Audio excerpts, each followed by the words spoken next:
You are listening to the sounds of the Right On Network.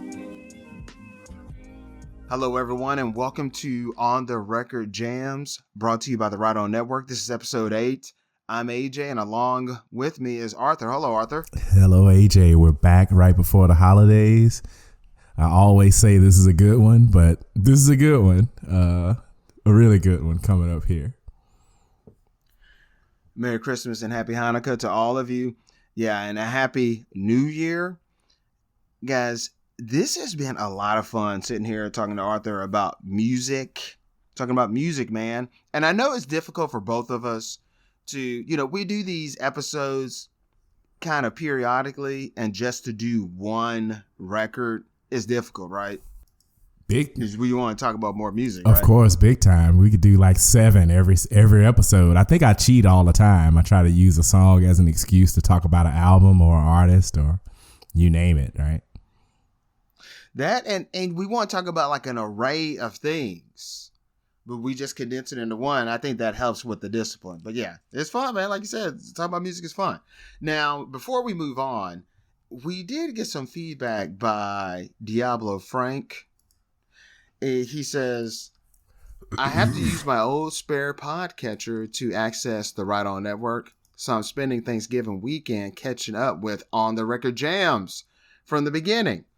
It reminds me of the name-dropped F&W Records and our own Moribund, one song each.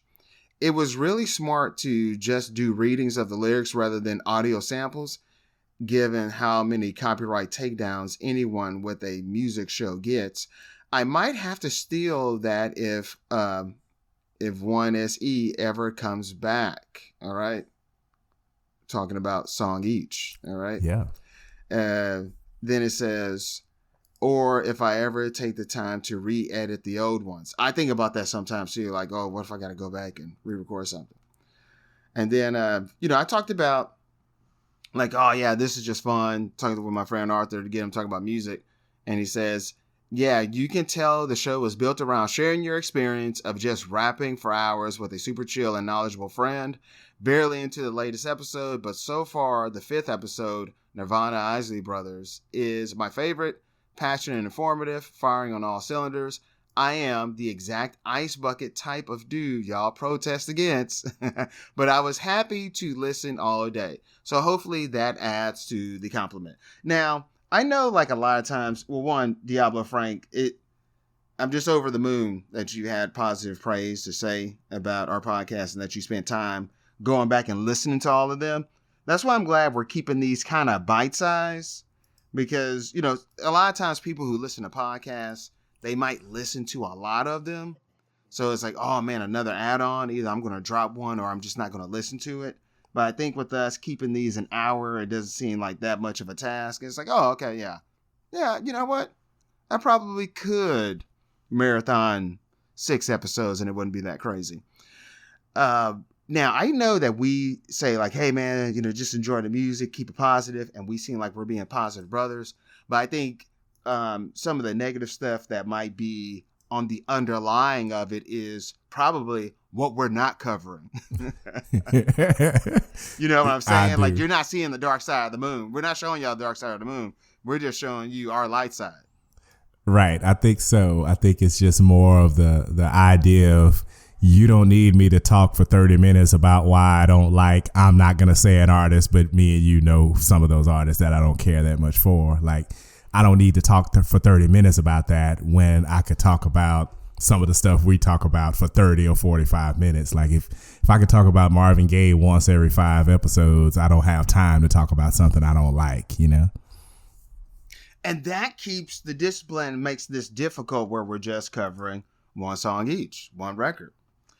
So, hey, let's not even mess around. I'm going to tell you what I'm going to put on the record for episode 8, the 8 diagrams. And that is the June 1997, I believe it was June 3rd, the same day that No Holds Barred with Hulk Hogan and Tiny Zeus Lester came out, but not the same year, just that June 3rd or June 6th or June 4th. Okay. I just remember that being a big deal. Someone when I was in 4th grade, we had a talent show and they were doing some bit, and it was a big deal about that No Holds Barred being June 3rd, because that was a big deal. Like, man, Hulk Hogan's in a movie. Yes. And remember Tiny Zeus Lester? He was like in the WWF leading up to that as Zeus. He had a Thunderbolt lightning belt, and that was pretty cool to me because that was around the same time that, oh no, it wasn't the same time, but then later in 8th grade, I got hip to Greek mythology. So when I would read those stories, I would picture Tiny Zeus Lester. I never told you that. But hey, June 3rd, 1997, Wu-Tang Forever. Woo! Yeah. So we're going to cover, what I'm putting on the record is the first single on the album, Triumph. And the thing is, I'm not going to be able to be objective about this because this record is from my favorite album of all time. All right. So, yeah, man. Arthur. So, the Wu-Tang Clan, right? The Wu-Tang Clan. Yeah, I'm not the right place to try to get your feet on the ground about the Wu-Tang Clan because once I got into them, I considered them like this big, dense treasure trove of just greatness and goodness. And I remember being so excited about any Wu-Tang product because as you listen to the songs, you don't know who's going to show up, what order, when they're going to show up. I remember just having to go through a process to get to the point where I could recognize who was who. And then once that became very obvious, because they're so distinctive, you're like, okay, I get who everybody is now. I've been to all these different chambers. And man, I just hope I just get more of this stuff. And then Triumph comes out and it's like, oh yeah, we got more of that stuff, dude. We got everybody together for this one magical posse cut during an era where posse cuts were becoming all the rage. And even in that moment, this was still almost overwhelming to get everybody there, right? Okay, so I remember my journey where my brother and I, we shared a room for years until I think when I got to the 6th grade. So basically, like, whatever he listened to, I listened to it. And in those early 80s, mid 80s, you know, listening to hip hop, most of the stuff is going to be like kind of East Coast things.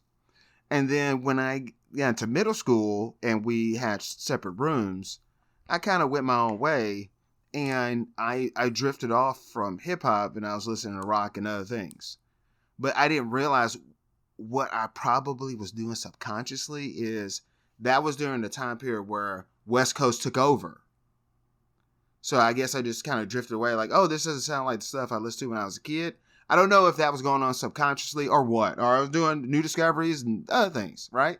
Right. So then when we got into when I got into the 9th grade, that's when that Source Awards came out. So I'm watching that and I see like, you know, all the tension, all this stuff. But then Method Man, he does that performance of I Bring the Pain. And it's all the people on stage. Method Man's going through the crowd. I was like, whoa, what's this? Because I didn't know. The whole Wu-Tang Clan, all that stuff, I missed it. So I'm like, wow, what's this?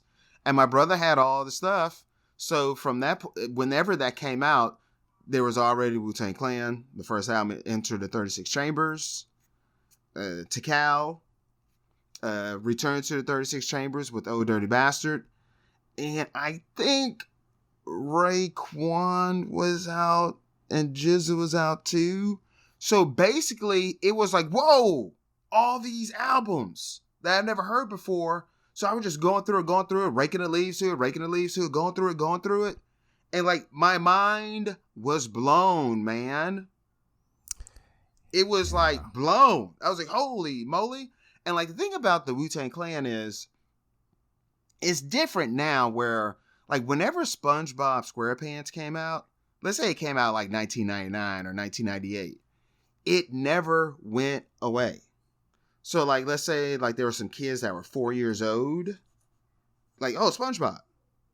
When they graduated from high school, There was some class, I can't remember who it was, where they played that SpongeBob SquarePants at the graduation, and the stadium all sang it. But when we were kids, when we loved something, like, the way I learned about flashbacks through storytelling at 3 years old through He-Man. It was a young Prince Adam and young little battle cat, all right, where they were little and they were stuck in a river or something. So, like, it triggered to me, like, oh, they're the past? Like, I wouldn't have said flashback back then. But He-Man was something where when it went away, that's it. There wasn't, like, another channel to keep it going or some force that, like, when He-Man went away, it went away. Or, like, other things, like, once it stopped airing, some things, of course, went to syndication. But there are a lot of things, like, once it was gone, that was it. It was gone. So it was interesting when Wu-Tang Clan came out, because I feel like they were the first ones to go, hey, remember, like, when you go to sixth grade and, like, your older friends go, like, hey, man, you're going to go to 6 next year. You can't still be playing with the Teenage Mutant Ninja Turtle action figures. And I remember kind of thinking about that, and I did. And I remember a couple of times, maybe in 6th grade, I played with them, and then that was it. Because you're going through these rites of passage where, like, hey, you can't be walking around with a Charlie Brown lunch kit. You can't do that.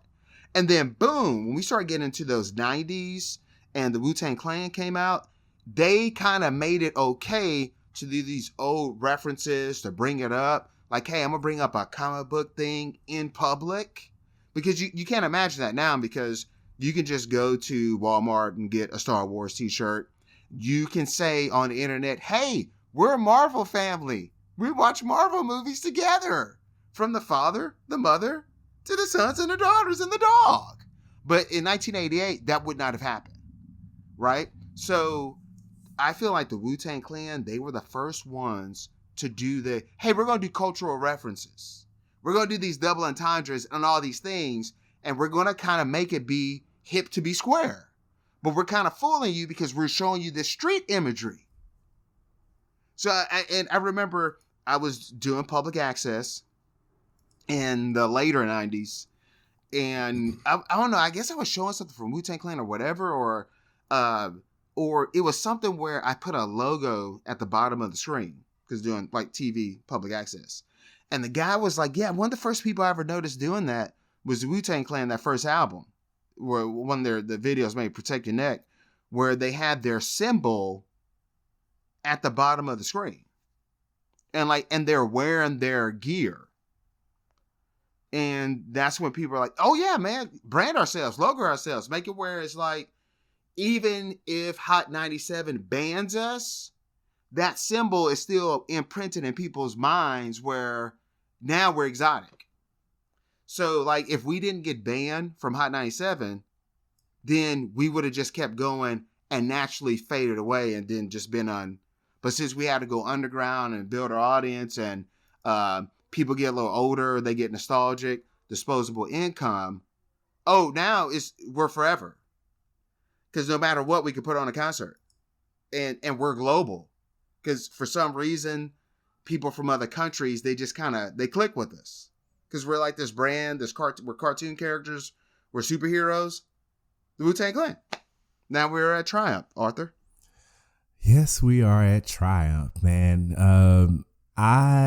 Rap City got me Wu-Tang.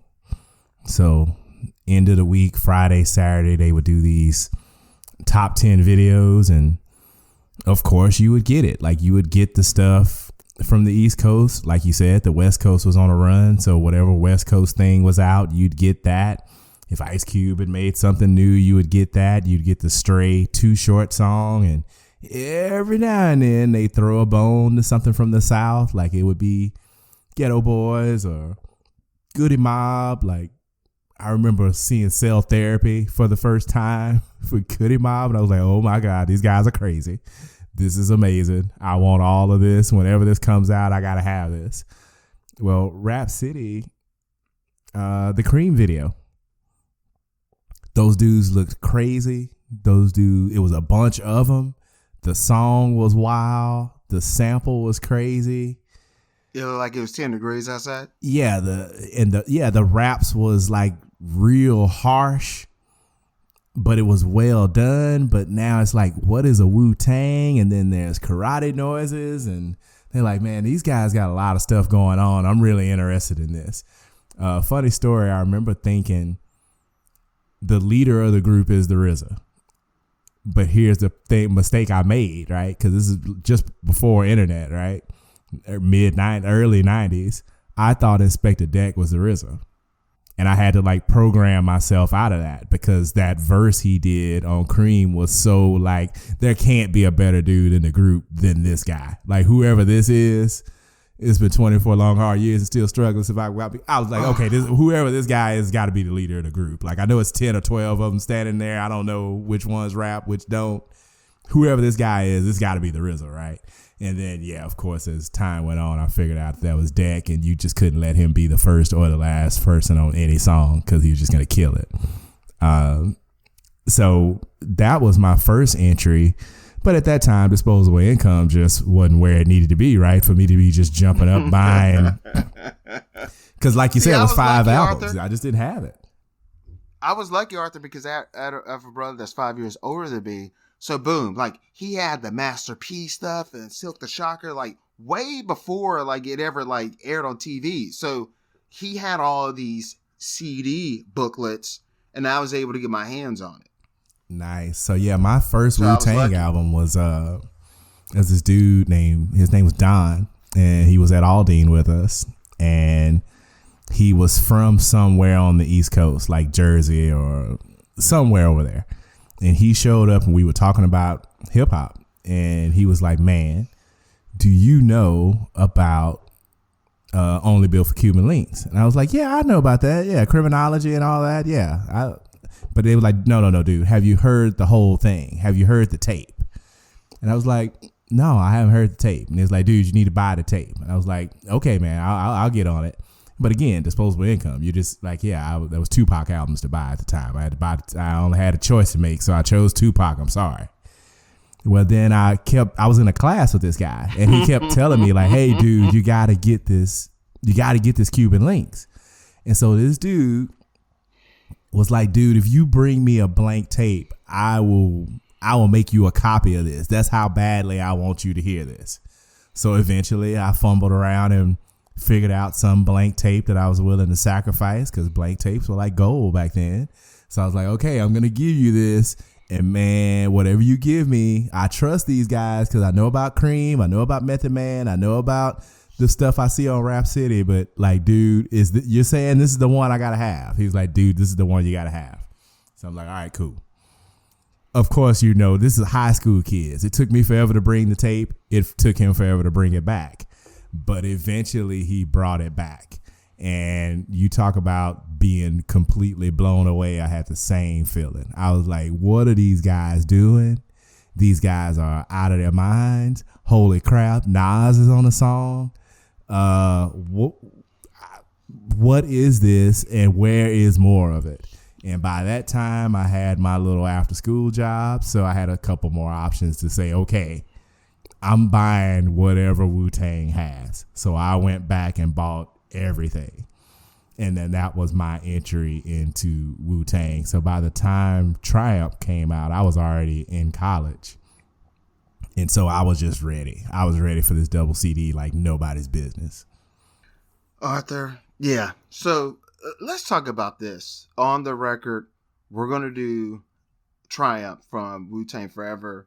This is the first song, second track on the double album, on the second CD, if you will. Now, I'm not going to read all of these lyrics, but there's some I wanted to kind of, go over and look at. So with Capadonna, right? We were talking about him earlier. Just check some of this stuff out. One, the fact that this is the lead single, preposterous. The fact that these guys, remember the whole thing was they spent $1 million on the video, and that was pretty wild at the time. It's wild now because a kid could make this video on their phone, right? Right. But the fact that these guys were on our television is it's so preposterous, right? Because they're lunatics, right? In general, yeah. I mean, yeah, they're generally lunatics, crazy. yeah. So here's just some stuff, a couple of bars from Capadonna. Wait. All right? We don't want to get our show deleted off of all platforms if you don't can I bomb atomically Socrates, philosophies, and hypotheses? Trust me. Come on. We're getting to that. Okay, good. But it's just a point I want to prove. Go ahead. Because you're saying like, whoa, how dare you start off with Capadonna? But I just want to talk about we'll see. Check this out. He goes, I twist darts from the heart, tried and true. Lube my voice on an LP. Martini on the slang rock. Certified chatterbox. Vocabulary Donna talking. Tell your story walking. So at the time, I always thought, man, he's just clumsily tripping and getting through this. I didn't know at the time that tell your story walking, that's like old New York slang for get out of here, get out of my face. I didn't realize that. I just thought you're just saying random stuff. Now, he is just saying random non sequitur stuff, but I appreciate this verse way more now than back then. All right? Right. Vocabulary Donna talking, tell your story walking. Take cover, kid. What? Run for your brother, kid. Run for your team and your 6 camp rhyme groupies. I don't even know. Whoever he was talking about knew he was talking about them. They were deeply offended. You better believe that. Oh my gosh. So I can squeeze with the advantage and get wasted. My deadly notes reign supreme. Your fort is basic compared to mine. Domino effects, arts and crafts. Paragraphs contain cyanide. This is the pop song. This is the lead single. Yes. My paragraphs contain cyanide. Take a free ride on my dart. I got the fashion catalog for all y'all to praise to the gods. Wu-Tang. What? Yeah. I can see, I remember when I was young, I was like, how do people not like this? This is amazing. I understand now why people don't like this. It's insane. Now look, again, I'm just going to say just a couple of lines from This Is You Got. And the reason why I started off with them is I think it's kind of perceived as, oh, these are the weakest members. Check this out. Olympic torch flaming, we burn so sweet. The thrill of victory, the agony of defeat. We crush slow, flaming, deluxe slow. For judgment day cometh, conquer. It's war. And that's the weak verse? Right. That's how good these guys are. Yeah. This is insane. And just the fact that, and it wasn't like, hey, this album's coming out, maybe I'll get some publicity. This thing was in our face. Like Wu-Tang Clan, they were everywhere. They were the Upright Citizens Brigade. They did some skits on that. MTV, Music Television, they had this show called Austin Stories. And they were in Austin, but there was a character. He was from New Jersey and he was a Wu-Tang Clan fan. They would reference it. And I think one time they hosted hey, it's MTV Spring Break, but we're in Aspen and we're skiing. And Wu-Tang Clan was there with them. Wu-Tang Clan was everywhere. Janine Garofalo, I'm telling you guys, she did this legendary stand-up in 1997. She wore a black shirt and green kind of army pants. And it is white. You cannot find it on the internet. Oh, check this. You cannot find this on the internet. But one of the things she said on there was straight up and down, don't even bother. Don't Wu-Tang Clan me. This was, and then she hosted the MTV Music Awards or whatever, and she did this ongoing skits to promote the thing with Method Man. They're camping or something. So these folks were in your face. Check this out. The people that were in your face, they were saying stuff like this. Allow us to escape, hail glow spinning bomb, pocket full of shells out the sky, golden arms. Tune split the Mortal Kombat sound, the faithful step make, the blood stain the ground. A jungle junkie, vigilante tantrum, a death kiss, catwalk, squeeze, another anthem, hold it for ransom, tranquilize the anesthesias. My orchestra graceful, music ballerinas. This is the pop song. Yes. This is my fight song. This is the, hey, we got $1 million for a video. We got to make sure we don't blow this. This is my music Sicily, rich California smell, an axe killer adventure, paint a picture well. I sing a song from Sing Sing, sipping on ginseng, righteous wax and chaperone, rotating ring kings. This is the weakest member of the group, according to some. That's where ranks rob you of your joy, man. I say it on almost every episode, but this group is a perfect example of that. This is a parade and a barrage of ridiculously good raps. There's no reason to be showing up talking about, well, who had the best verse? Shut up. It's now, like, dude. Hold on, Arthur. Now, I did, like, in college, I listened to the whole album, and I was like writing down who had the best verse on each song, and it came out Raekwon was the winner. Well, and I'm gonna get into that. I'm gonna get into that a little bit more too, especially when we go. So, but okay, so yeah, this is insane. Now, I don't know if you have the lyrics pulled up. I do. If you could go over this Inspector Deck, because I will tell you this Inspector Deck verse, just to let folks know, it goes well over AC/DC's alternative current, direct current, Back in Black. I can believe that. But Arthur, if you can go over some of these bars. I bomb atomically, Socrates, philosophies and hypotheses. Can't define how I'll be dropping these mockeries.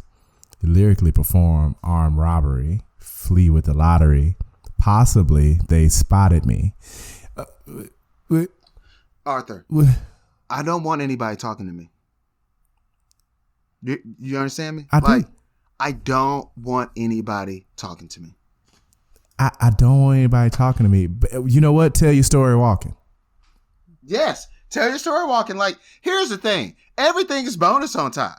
Like, they might be like, hey, man, I think we've talked about this before. Like, how come you're not flipping out on this? How come you're not flipping out on that? I got this in 1997. It's 2024 now. I remember this kid, it was when the Matt Reeves Batman, like, it was coming. And he was like, hey, they got this new Batman coming out. Maybe he even talked about the person playing. He was like, what do you think? I was like, for me, it doesn't matter. I already got Christopher Nolan's trilogy. It's over. Nothing matters. It's very hard. Atomically, Socrates' philosophies and hypotheses can't define how I'll be dropping these. Mockeries. I don't need anything else. Yeah. This is the first verse on the posse cut. So what do people say now? They understood the assignment. Like, Deck knew he was first. So the way they tell the story of how they recorded this song, like, Deck knew he was first. And Method Man knew he had to go after that. So their first, I think, video, the Protect Your Neck, he talks about swinging your town like the neighborhood Spider-Man. Yep. Again, comic book reference. And then boom, in the video, he's climbing up the wall. He's Spider-Man. Right. Yeah, they got comic book references all in the video too. I mean, it's just like, yeah, it was that. What was Method Man? He was Ghost Rider. Ghost Rider. He's Johnny Blaze. Right. So it's like, there you go. And it's like, man, they're doing this. So on one hand, these are the crazy verses they put together, but then they really went out of their way to tie it all together for the video. That's why sometimes I accuse these guys of being crazy like a fox, right? Because it's like some of this stuff is like, you couldn't do this accidentally. You couldn't stumble into this. There's got to be smart people involved, like on the scene, making sure that this goes the way it needs to go. Check this out, Arthur. Battle scarred Shogun, explosion when my pen hits, tremendous. Ultraviolet shine blinds, forensics. Yeah. This is how good this verse is. It got a hip hop quotable, right, in Source Magazine. Yeah. I don't think they were looking to do that. I think it was so remarkable they had to. And now, like just like Hakeem Olajuwon during the time, like, yeah, he got flowers, but not really. When the Houston Rockets, when they won that first championship, Sports Illustrated, they had something with hockey on the cover. No shots at hockey, but I'm just saying. And then, like, once, like same thing with Andre Johnson, the wide receiver for the Houston Texans, and he got into the Hall of Fame. One of the reasons why he was getting his flowers like during his playing time is because of fantasy football. Because then things started getting like sports nerd junkie stuff, and people started really like paying attention to numbers and not just watching a highlight tape. And so now Hakeem Olajuwon, he gets his flowers because people are now, they're like, yeah, your branding told me, look at this dude, but like we're looking at tape, we're looking at numbers, and like now Hakeem Olajuwon, his popularity is rising out of that.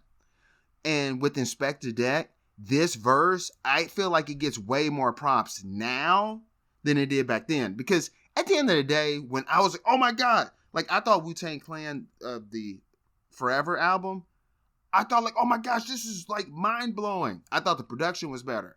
I thought the rapping was apex.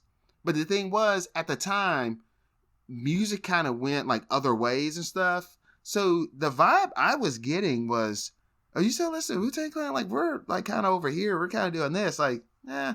And then like 36 Chambers is better. Like, it's over. So that was the vibe I was kind of getting. So I feel like, but now Inspector Deck is, he's getting his flowers and he's doing his victory lap. They like, Inspector Deck, Rebel INS, where are you going? I'm going to receive my reward. Right. I saw him in a Whole Foods in Austin once. Nice. Inspector Deck, Master Killer, and I think DJ Mathematics. They were in Whole Foods in Austin before they performed. This was like 2001. Nice. That I'm sure that had to be cool to see, man. This is file this under Arthur has another diatribe about how people don't appreciate stuff as much as they should. I look back at the mid 90s. So this period of time we're talking about where we're doing all this exploring, like you and I have these conversations about how we ducked off and found all this different music.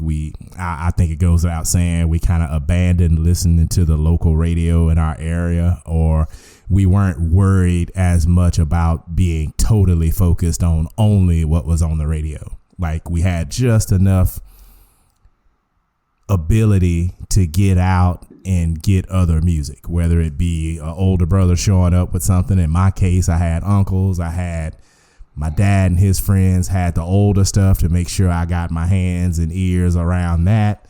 And so a random dude in social studies class going, hey, check this out, and give you a mixtape. Yeah. I mean, Don from Jersey or wherever he was from bringing me the purple tape. Like, I owe this guy like so much. I don't know where he is, whatever happened to him after that 1 year. Cause I don't know whether he moved or something, but I don't even remember him after that year, but I will always remember what his name was. And I remember him bringing me purple tape.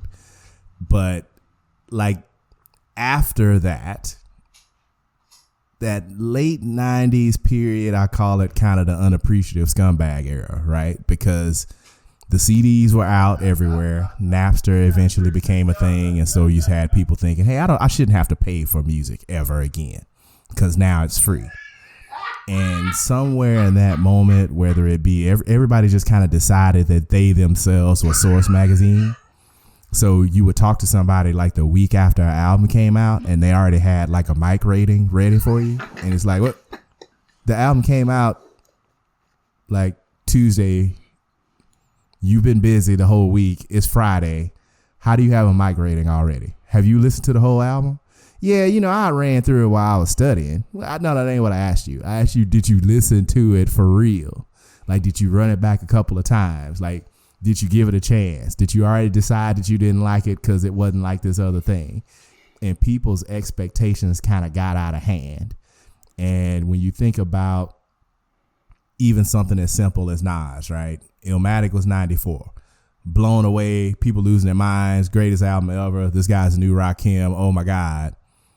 It Was Written comes out in 96. People got complaints. It's too long. It's too much of this. Oh my God, the single is too commercial. Oh man, how come Primo isn't on like half the songs? Like there was just all these different complaints. And then even when Wu-Tang Forever came out, you're calling this in your mind like you were in a place where you could take it and say, this is like my favorite thing ever. Meanwhile, the internet was starting to be a thing and people were going online in a I don't know, in like a student hall somewhere, because a lot of people didn't have devices at the house, and they were getting online to type, "This would be better if it was one CD." What are we doing? And you look back now and you think, okay, that's completely insane. This is like, if you look at the mid 90s and the late 90s, some of the music that came out, especially in the hip hop space, some of this stuff is the stuff that people are overtly trying to do now. But at the time, and we were the age where we had no business not understanding it, people were like overtly not appreciating the stuff that was falling into our laps. And I think for whatever reason, maybe I credit my parents. I credit my cool uncles. I credit getting yelled at about losing the little piece off of a toy, let alone not losing a toy. Like, I just didn't have that approach or that thought about music. Like, I was loving it. I was overwhelmed. It was too much to listen to at once. But like, I remember riding around with the book of the CD in the passenger seat. Like, it was like the CD was riding with me to where I was going. And I'm like listening to this stuff. Like, if I went and put the $16.99 or whatever on the disc, it's like, hey, unless I completely hated that thing, I was going to run it back a few times and really give it a chance and really listen to it. So Wu-Tang Forever is certainly one of those things where it's like, I waited for it. I hoped for it. We had been disappointed enough times with like albums not coming out at all after being promised. So just the fact that it happened, I was like, I got this thing in my hands and it's Wu-Tang Clan for 2 CDs and it's all of them and they're all there. And man, I want this thing. Like, I'm just like, man, I'm just listening. I'm listening to every skit. I'm listening to everything and just wondering what's going to happen from song to song. Because if you remember too, like when the Wu-Tang albums would come out, they wouldn't go out of their way to tell you who was on each song. Like, you had to be looking in the booklet. Yeah, you got to know who Dennis Coles is, right? Right. You got to know who, Clifford Smith is. The Wu-Tang Clan, especially when you were listening to them in real time, it was like the Beatles as far as like, okay, so you get a Beatles album like in real time, not where I'm from the future and I know what I'm about to get into, but just, I think it must have been exciting for, okay, I have the Rubber Soul song. Who is leading this one? Is this George Harrison? Even though that would be on that actually would be on the show notes, but just like, they're 4 members, they're from the same town, but they have different approaches. So it's like, oh, this is George Harrison's song. It kind of goes like this. This is more Paul McCartney led. Huh, okay, yeah. Oh, this is more John Lennon led. All right, yeah. Whereas same thing with the Wu-Tang Clan, where this one might have You Got Method Man and Inspector Deck. This one might have RZA and Master Killer. This one, so it's like that's why I like this group where there's some artists where it's like, okay, if it's just this one dude on this hip hop album, I gotta really like this dude because it's going to be 12 songs of this dude. So I gotta really like him because it's going to get easy to be fatigued from him. Where with the Wu-Tang Clan, it's a variety show. So it's like, why do they have a double album? Because it's 9 members. Check this out, Arthur. Some more lines from this Inspector Deck jump off verse. I inspect you through the future, see millennium. Killer B sold 50 gold, 60 platinum. Shackling the master of the drastic rap tactics. Graphic displays melt the steel like blacksmiths. Black Wu jackets, Queen Bees ease the guns in. Rumble with patrolmen, tear gas lace the function. Painting pictures. Tell your story walking. Go tell you. Yeah, no one talked to me. Like, I saw that Superman trailer or teaser. He was injured in the Arctic or whatever. He whistled. His dog came. Don't talk to me. Yes. I don't know what, like, I don't, look, heads by the score take flight in sight of war. Chicks hit the floor, die-hard fans demand more. Behold the bold soldier, control the globe slowly. proceeds to blow, swinging swords like shinobi. Tell your story, Woken. I don't know what, I don't understand. Okay. Stomp grounds and pound footprints in solid rock. Wu got it locked, performing live on your hottest block. And that was Inspector Deck's verse. That's the type of verse that you got to think about the mastery of these human beings being able to come from where they came from and for whatever reason to trust the RZA with this plan of what they were going to do and have it go the way it went, and for them to come back and try to make this second album together, and for them to record this song or heaven forbid that album. And you got to be out of your mind if you don't think competition was a part of it, at least within that universe. Because RZA would have, like, you can see it through his interviews over the years where he would say sometimes he had to talk to members of the clan and say, I need you to make this song. I need you to act like you're trying to make this song. Like, make this song great, or you might not make this song. Like, we might take you off of this song because we got this many people with this type of talent. You got to ask yourself the type of pressure that these guys had to feel. If you're in a room saying we got to do our first single for our second album, we're coming back together. It's going to be called Wu-Tang Forever. It's going to be, dude, we're going to get all this money. We're going to get all these opportunities. And we need one song at least that's got every last one of us on here. And we're going to do it like Protect Your Neck. Deck's going first. And you're sitting in a room and you hear I Bomb Atomically, Socrates, Philosophies, and Hypotheses. What's got to be going through your head? If you're not a person that's either out of your mind or absurdly confident in yourself. Oh, that happened several times throughout this. Yes. Like, if you're not the right type of mindset, like I guess what people call it now is soft. Like, if you're soft and you hear I Bomb Atomically, Socrates, Philosophies, and Hypotheses. Can't define how I'll be dropping these mockeries lyrically performed on robberies. You're going to flee with the lottery. And possibly they're going to spot you leaving the studio. You're going to be out of there. So what Ghostface does on his first line, he goes, eradicate what you just heard, because I'm about to do whatever I want to right now. This is insane. Like a 6-pack and a streetcar named Desire. The Iron Lung ain't got to tell you where it's coming from. Guns of Navarone tearing up your battle zone. Rip through your slums. Rip through your slums. What else do you want?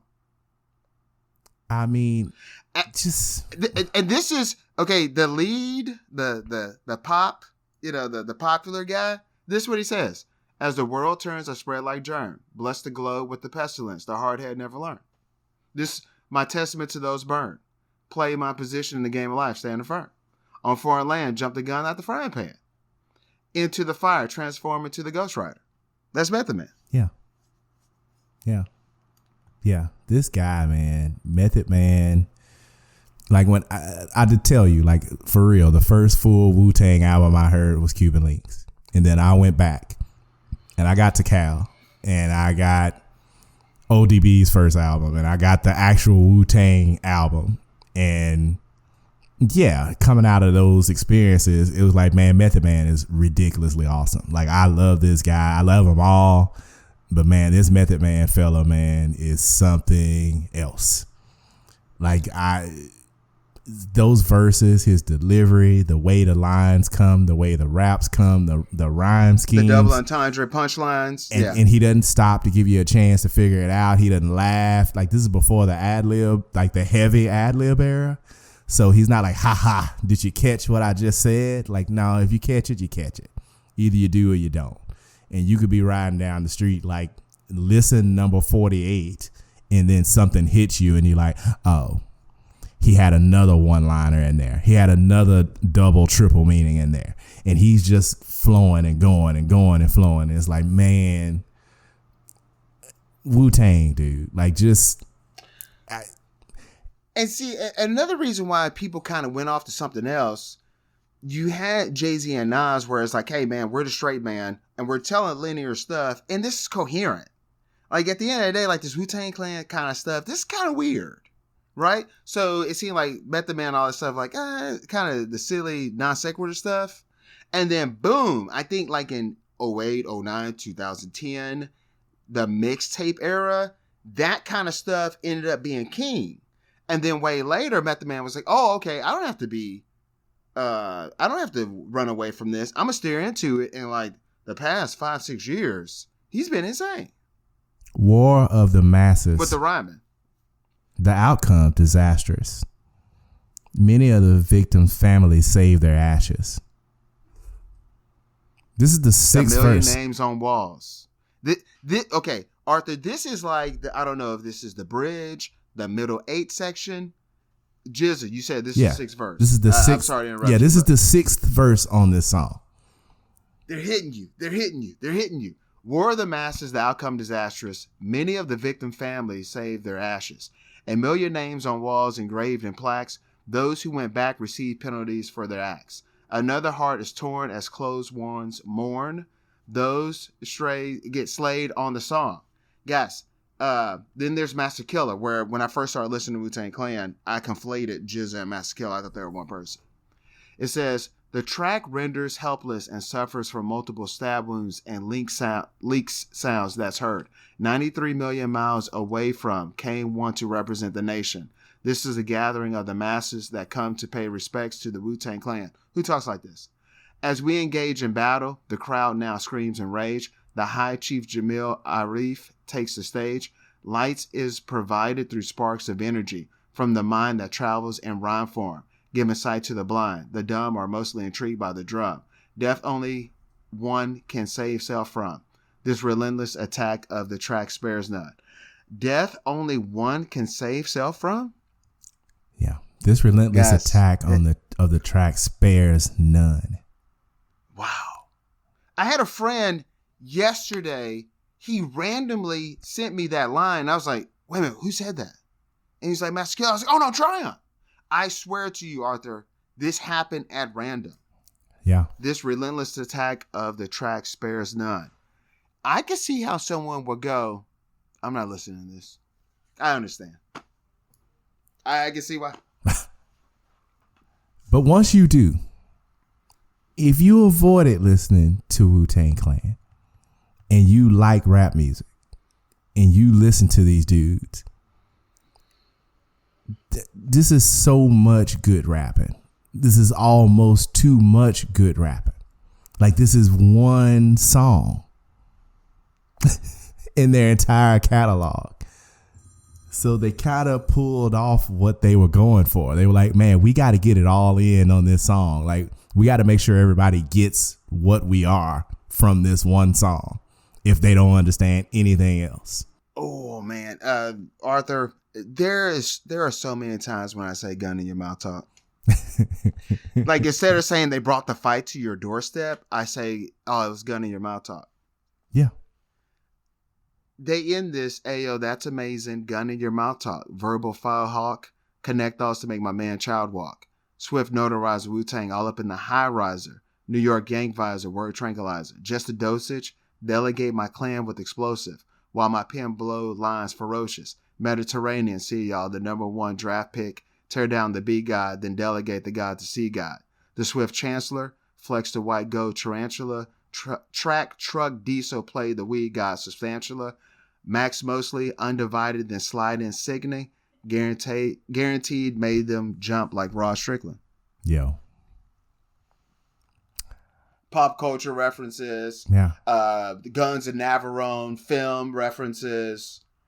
This is like, I say this sometimes and I don't mean this in a bad way, but like, hey, like what's the record where like it's all encompassing of their career, what they do? This is one of them. This is one of them. This is if you don't understand it, like this is it. And they're telling you through their verses that like, hey, this is just kind of a sample of what we could do since this song is for that. Like we're smart enough to know what we're trying to do. And this is us going as far as we're going to go to meet you halfway. because you finna get these raps. You finna get this vocal sample in the background and I'm rapping over it without losing my cadence. Like we're all good enough rappers to rap over this beat without losing our minds. RZA, he says, perpendicular to the square, we stand and glow like flare, escape from your dragon's lair. In particular, my beat travels like a vortex through your spine to the top of your cerebral cortex, make you feel like you bust a nut from raw sex, enter through your right ventricle, clog up your bloodstream, heart terminal, like Grand Central Station. Yeah. This is their fight song. This is the pop song that they said, we want to put this as our lead single for everyone to enjoy. Yes. Do we need to talk about Ice Cream? Because Ice Cream was supposed to be their girl song. If you think about that. Like, we're going to talk to the ladies on this one. And it's like, I don't know if you're... If a 25-year-old said, hey, you know what? I went back, old man.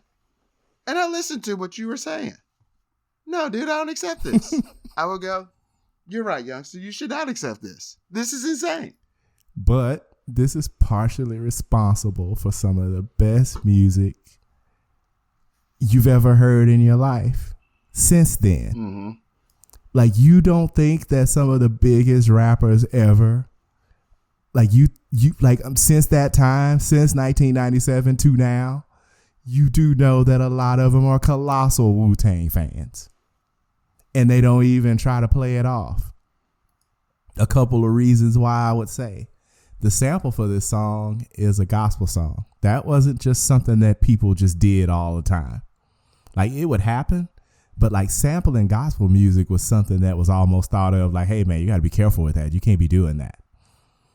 Not only did they do it, they did it on this song. Like, so this song is so many different things at once. And that also, by the way, there's a gospel sample in the background, which now is just commonplace, right? If you feel like I got to say something real serious, like the biggest rappers we know, they have multiple songs with gospel music samples. That that's how big of a fan these people are. Oh, this is almost like obscure. So the Rance Allen group just found me, and the sample is very sneaky. It's like a minute into the song, but it's there. Especially the vocal piece. A lot of the production on this album, it was all these like strings. Yep. Like orchestra stuff. Like, this sounds like a Death March. Because remember, we're going into the millennium. Yep. It's haunting. It's not dark, but is ominous, like dangers upon the horizon. And they call it Triumph. Yeah, they called it Triumph. Yeah, RZA talked about using like multiple beat machines together to get this beat together. So he was doing his best too to say, hey, I'm gonna go all in on this as hard as I can. Yeah, and on this album and on this record, they all seem like lead characters. Right. And I want to keep that in mind. So, any final thoughts? And not final thoughts, but final thoughts about Triumph? I mean, I think the crazy thing about this time in Wu-Tang's existence is, and you hear them say it in interviews and different little snippets, but it's like they felt the bigness of the situation, and that wasn't always to the good. Like, they almost all thought like, man, we're about to go to a place and I'm not sure if we really want to go here based on the type of human beings we are, the type of rappers we are. Like, we're about to mess around and get bigger than we need to be for what we're doing, but we kind of gotta do it because they're looking around and they're seeing like so many rappers are around during this time. There's so much music coming out. People are getting 3 and 4 videos per album now. Like, and they looked at it like, if we don't go for this, then all this stuff we're talking about being the best rappers and being the greatest this is all for nothing if we don't go for it now. And so the pressure excitement, we really got to knock this out of the park, but we got to keep on being ourselves. Like, to get all of that into one song, it call me goofy, but it is a triumph for them to be able to pull that off. And this song is very much an accomplishment, for sure. Arthur, why don't we do this? Why don't we take a break? And when we come back, we're going to slide that lever over to the year 2000. Yeah. We'll be right back.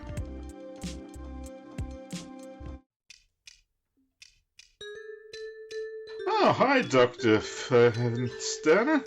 Hello, Paul. How are you doing these days? Yeah, I'm good. Since you, cured me of my DC OCD, I've got so much more time on my hands. It's been for the best. Well, personally and professionally, I'm quite proud of what we have achieved, but I have some bad news for you, Paul. Oh? What? There's something missing without your DC OCD there. Oh. I've even heard friends of yours been saying you're basic, a little boring. There's no there. Oh, what should we do about it? My God, I hate to have to say this, but we have to go bring it back somehow. Well, shall we do some more sessions and I can use them to talk about DC events that we haven't covered, like Dark Crisis and Fear State, those sorts of things? I think that might be for the best, Paul. Let's reconvene in 2024 for more sessions of DC OCD. And that'll make me interesting? We will see, Paul. We will see. All right, guys, welcome back to episode 8 of On the Record Jams, brought to you by the Right On Network. Arthur and AJ are here with you. Arthur, what are you putting on the record? Man, we went all in on Triumph, man, but I gotta do something else. We're gonna keep it Wu-Tang, and I'm gonna go to 2000, and we're going to the W. That's right, the W.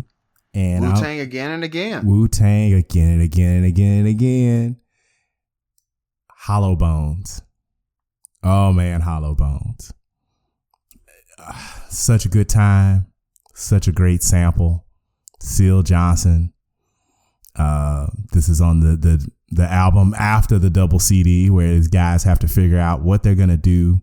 This is after the tour stuff didn't go the way it needed to go. And it was like, hey, we're doing this. And if you remember on Wu-Tang Forever, he's like, yeah, the next Wu-Tang album ain't coming out to the year 2000.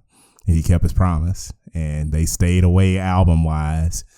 And here it was, man. This is Hollow Bones. You get Raekwon first, you get Inspector Deck second, and you get Ghostface last.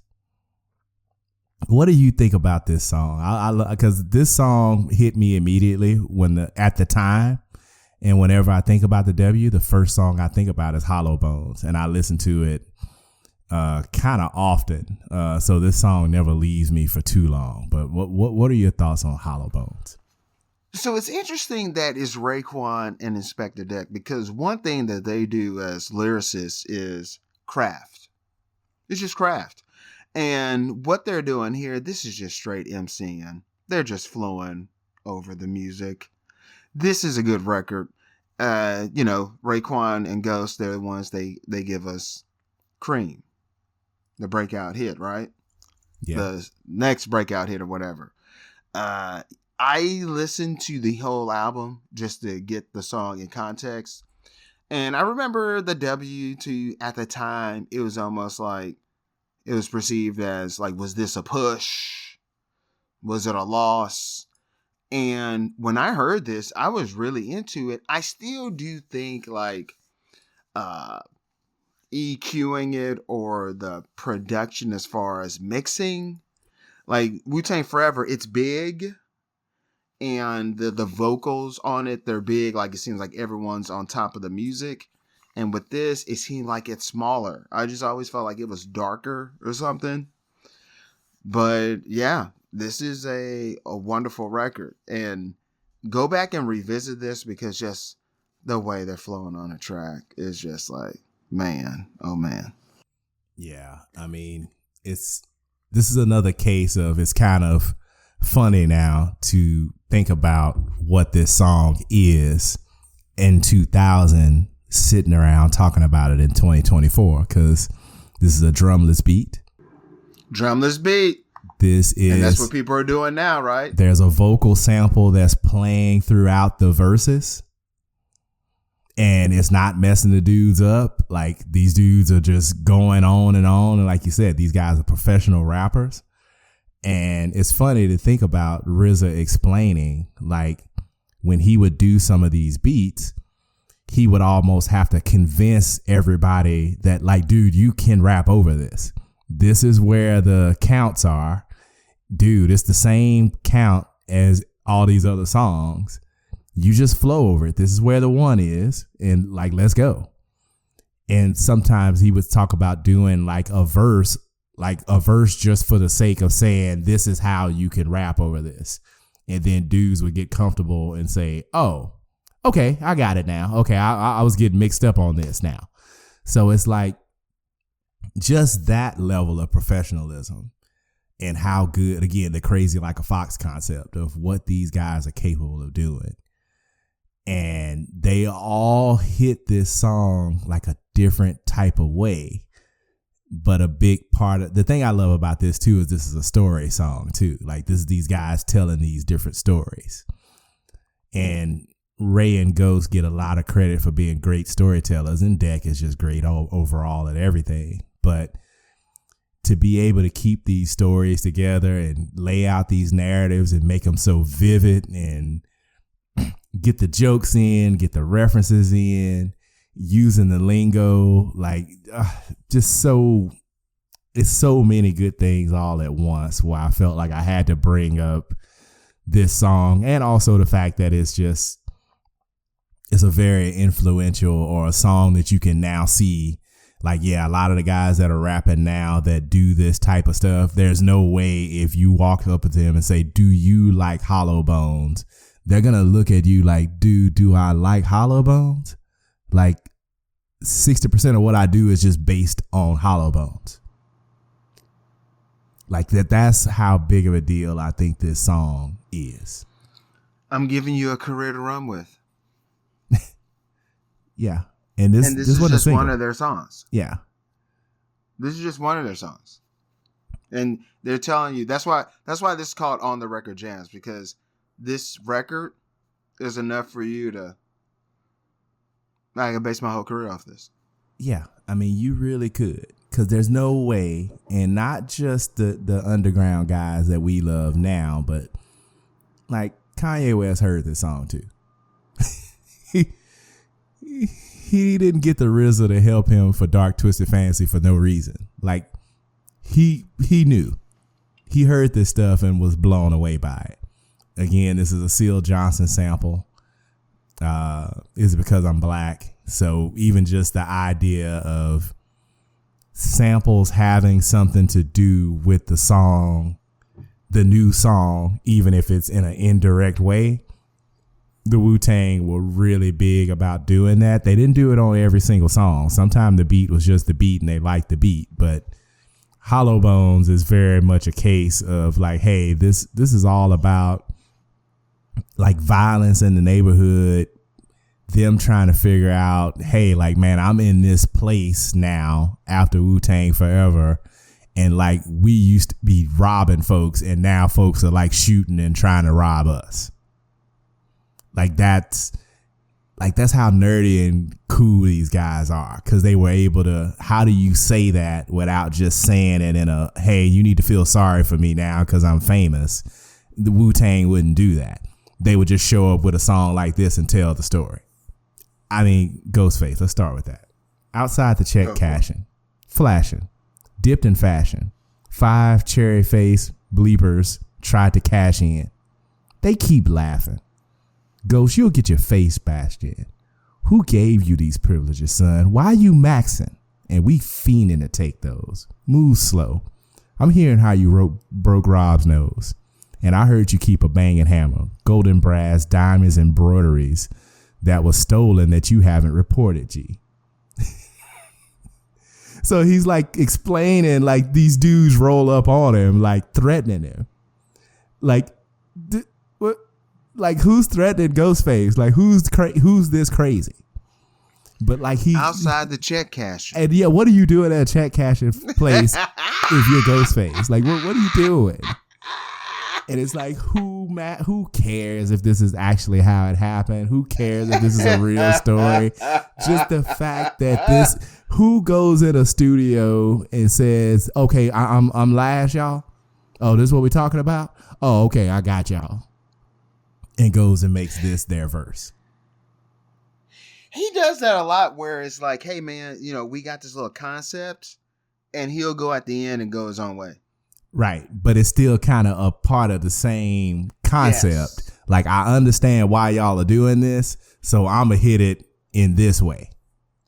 And that's what I call it, the same five guys syndrome, where it could be these five friends, and one could be black, white, the other two could be Asian, another one could be white, but they're the same people. It's like, how is it the same people? And I keep saying like Wu-Tang Clan, the Beatles, because they're a group, but I'm not hearing, okay, so if it's five people on this song, all five of the MCs don't sound the exact same. And really, there's nothing wrong with that. Like, if they sound the same, sometimes it's like, oh, good, it's coherent, it's consistent, and it's well put together. But it's always interesting where it's like, oh, I'm this one, I bring this to the group. It's the Power Rangers, it's Voltron, it's all the things. We're the avatars of our borough or whatever, and we're giving you a voice for each person. So I do enjoy that where we're on the same song and we're the same group and we're kind of from the same area, but we all hit you from a different angles. Like Mobb Deep, Prodigy, and Havoc, they don't sound the same. So they're giving you these two different deliveries. It's variety. Right. And again, it's just another show of how good they are at what they're doing. To be able to pull this off over this type of production during this period of time when this wasn't this wasn't a hit making move. Like, this wasn't cheating. You know what I mean? Like, oh, we're going to do this because we got to make sure people buy this album. It was just like, no, we're going to do what we do. And if you get it, you get it. If you don't, you don't. And essentially, I look at a lot of the underground stuff we get now as a response to this record to say somebody got it. Somebody heard it the same way I heard it and said, now, I didn't get this album in 2000 and say, oh, man, there ain't no drums on this. But you hear it now, especially listening back to some of the stuff that people make now. You're like, oh, this had to be one of the songs that they thought about when they went with what they were going for. So it's a really good time on this record. It's almost impossible to talk about it as long as we talked about Triumph, but it's just another show of what these guys are capable of. And it might be where we're at the tail end of it, but another things that the young people say is, oh, that's a W. When we got the year 2000, Wu-Tang Clan, they called their album The W. Oh, is this kind of like when LL Cool J made the GOAT album and now everybody's talking about GOAT? Yeah. Yeah, and you could talk about GOAT like, man, she's the GOAT at making them pancakes. Like, my mom says that all the time, like, Serena Williams is the GOAT. But, like, now, people just say that. Like, now everybody, they'll say shout out. Shout out, too. Yep. Yeah, no. This, again, like, we're saying we can't go on about this like we did Triumph. But I would say that keep the Ruger peeling, who's squealing, few knew the dealings. Keep the steel concealed and cause we got no time for feelings. And this one, it's not about like, oh man, this bar just, oh my gosh. And you cut the music off and you walk away and then it's revealed to you like, oh, that actually meant this. This was just them riding on this track. And like we were saying, like, I feel like RZA was the first to do I'm going to speed up the soul singer. And then you kind of rap, and then like Cameron and them, they took it to the next level where I'm responding to the soul singer doing the thing, right? Yeah. But like anytime, like this Hollow Bones where he's in the background, like, oh, and like it's a struggle.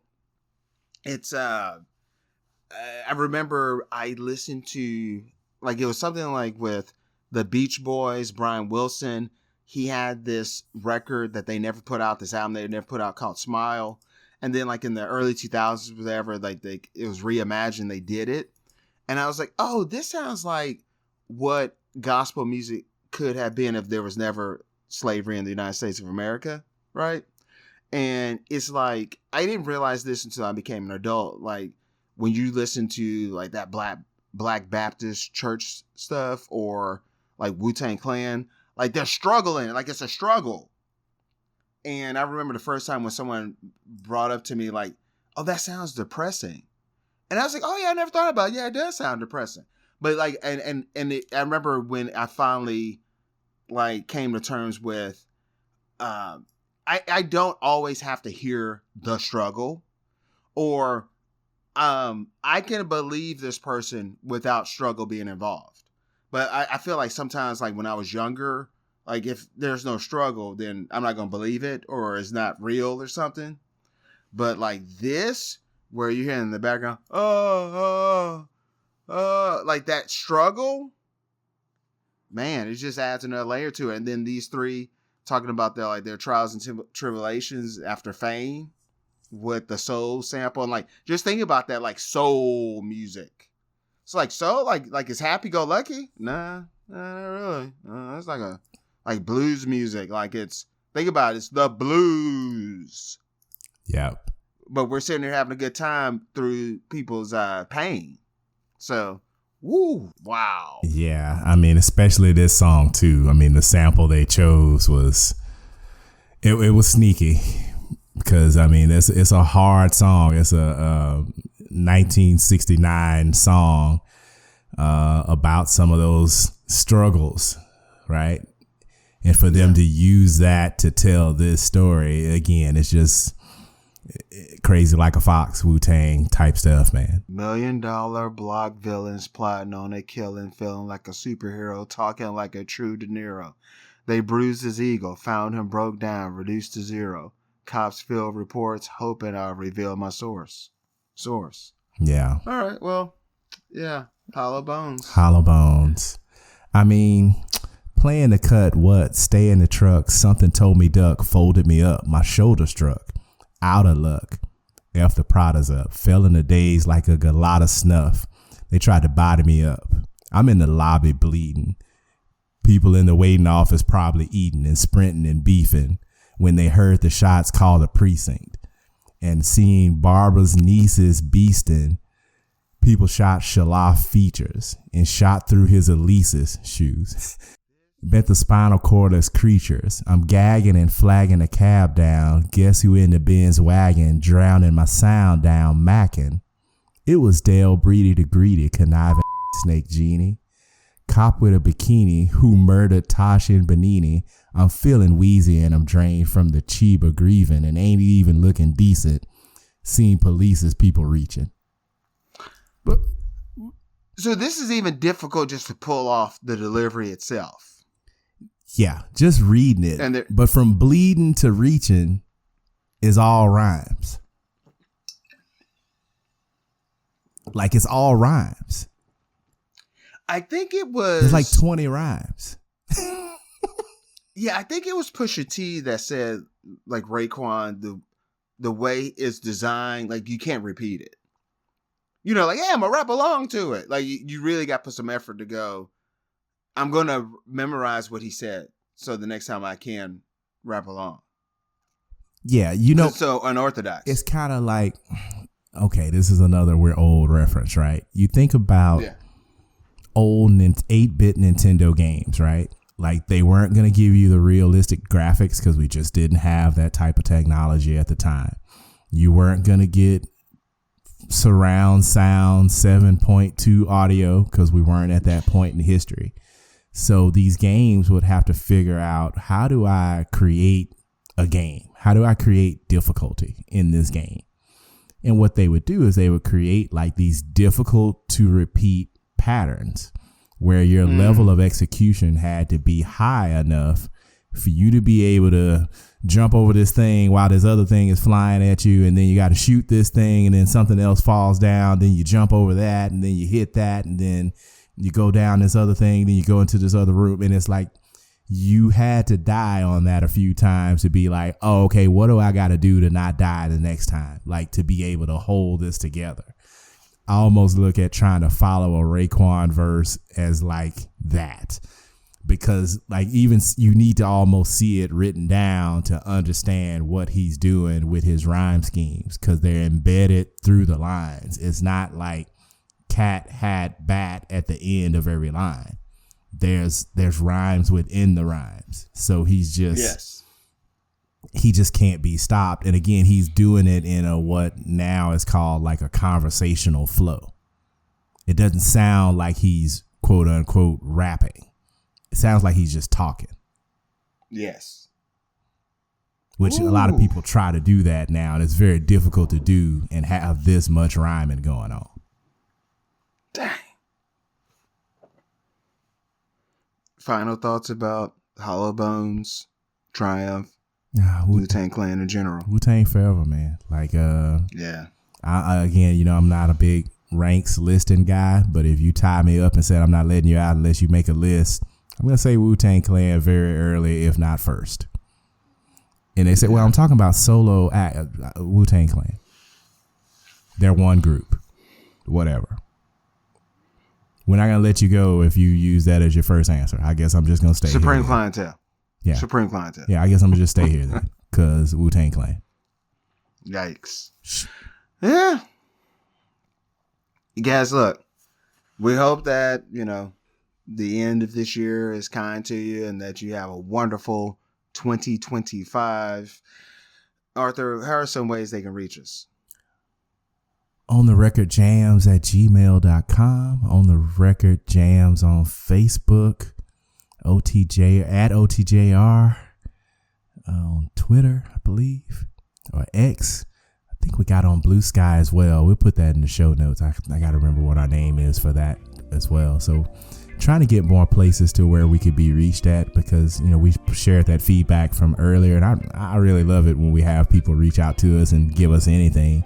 I know in my case, sometimes, AJ, people reach out to me just in text and give me little notes or things that they found funny or things that they want us to do more of or whatever, or little one-liners that we managed to get in here. But yeah, it's good to know that we got some people checking it out and enjoying music and, you know, talking about this, talking about that, and getting our little diatribes together and our little complaints in the middle of it. But, you know, we're not complaining about the songs we're picking, because we're really enjoying. I think also too, like you use the example, right, to talk about how we pick these songs and sometimes it forces you to re-listen to something that maybe you hadn't re-listened to in a long time. Because, you know, I talk about being overwhelmed with just so much music even 25, 30 years ago. But a lot of times it's like that now too, right? Like we talk about that in the chat with Kevin, you know, like, man, sometimes a week will come and there's like 6 albums coming out that you want to hear. You're like, man, how am I going to listen to these 6 albums and give any of them the, you know, the time and energy that they deserve, even if the albums are 30, 45 minutes, because people are trying to keep it shorter now in general. I like having our show here to put us back in the zone, because there's no good reason for us to be walking around having lived through Wu-Tang Forever and not listening to Wu-Tang Forever at least every now and then. It's just that good of a record. There's so many great moments on it, and a lot of great things preceded it and came after it, because, you know, Wu-Tang Forever. Wu-Tang is I don't want to call it a triumph again, but just the fact that that group existed and they got as much music out as they were able to get out, it's an accomplishment by all of them, really. I mean, RZA being the Abbott and all of that, and him being able to convince everybody that this crazy idea would work is something else. But for these guys to execute it and stay in it and get the music out to us, just really, really special folks as far as his music goes, as far as I'm concerned. Wu-Tang Forever and a day. And I just want to say, keep jamming and keep your lamp alight trimmed and burning. During this time, I intend to teach you the Shaolin Code, the rules and commandments, avoid deceit, cruelty, and unkindness. Always help the weak. Never despise the poor. Always respect yourself. Wu-Tang. Wu-Tang.